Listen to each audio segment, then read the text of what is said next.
डॉक्टरांकडे गेलं तर बीपी जास्त भरते आणि घरी मोजलं तर बीपी नॉर्मल निघते. मग मी गोळी का घेऊ? डॉक्टरांनी बीपी बघितलं आणि वाढलेला आहे म्हणून औषध तर लिहून दिलं, पण घरी आल्यावर बीपी नॉर्मल आहे. आता सगळं कन्फ्युजनच क्रिएट होणार. मग काय करायचं? याचं उत्तर आहे ambulatory blood pressure monitoring. Ambulatory blood pressure monitoring म्हणजे काय?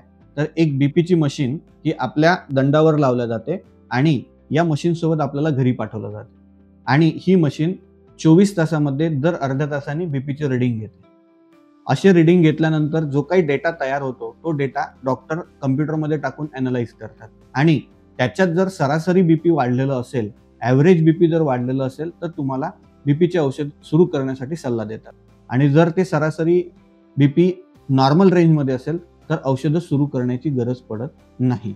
म्हणून जर बीपीची औषध घ्यायची की नाही याच्याविषयी कन्फ्युजन असेल, वारंवार वेगवेगळे रीडिंग्स येत असतील किंवा बीपीचं औषध चालू असतानाही ॲडिक्वेटली बीपी कंट्रोल्ड आहे की नाही याच्याविषयी जर कन्फ्युजन असेल तर आपल्या जवळच्या डॉक्टरांना ॲम्ब्युलेटरी ब्लड प्रेशर मॉनिटरिंग याच्याविषयी नक्की विचारा आणि गरज पडली किंवा डॉक्टरांनी तसा सल्ला दिला तर हे ॲम्ब्युलेटरी ब्लड प्रेशर मॉनिटरिंग करून घ्या आणि आपलं बीपी कंट्रोलमध्ये आणण्यासाठी प्रयत्न करा.